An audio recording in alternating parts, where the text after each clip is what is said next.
आज हूँ पवित्र मूलाष्टमी। माँ माणिकेश्वरी पवित्र पीठरे आज दशहरा प्रथम पूजा आरंभ हो जाइछि।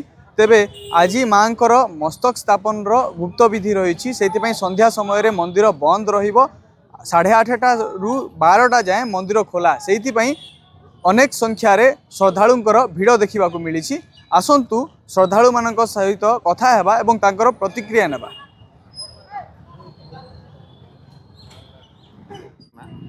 मो ना सरिस्मिता प्रधान, मो भवानीपाटनार बासिंदा। मो माँ आज दर्शन पर सकाल आसी माँ अपरंपार महिमा कृपा आज आम यही सहर रहीचु सुख शांति रे। आज है मूलाष्टमी। आज माँ मस्तक स्थापन हुए से संध्यारे मंदिर बंद रही आज सकाळ बेले बहुत लोक आसी माँ दर्शन पाई। बिरंची नारायण रथ। तो आज माँ गुप्त पूजा आज अनुष्ठित है प्रथम दशहरार आगामी आसंता 11 तारीख माँ छतर जात्रा आसो तो सकाल सकाल आप दर्शन करने कौन कहे। आज जेहेतु मूलाष्टमी जो पार्वण ऋतु दशहरार पूजा जो माँ गुप्ता पूजा आरंभ कर दशहरा विजय दशमी पर्यंत जो पूजा हुए यू आरंभ हुए।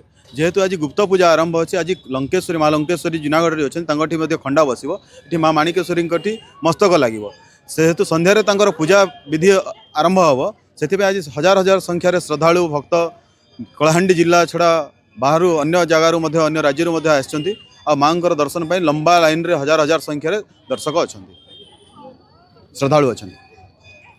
11 तारीख रे कलाहांडीर अधिष्ठात्री देवी माँ माणिकेश्वरी तथा विश्व प्रसिद्ध छतर यात्रा भक्त मानक मध्यरे अपेक्षा रही। कलाहांडी जिला माँ माणिकेश्वरी पवित्र पीठरू चंद्रांशु मिश्र, न्यूज़ 18 लोकाल।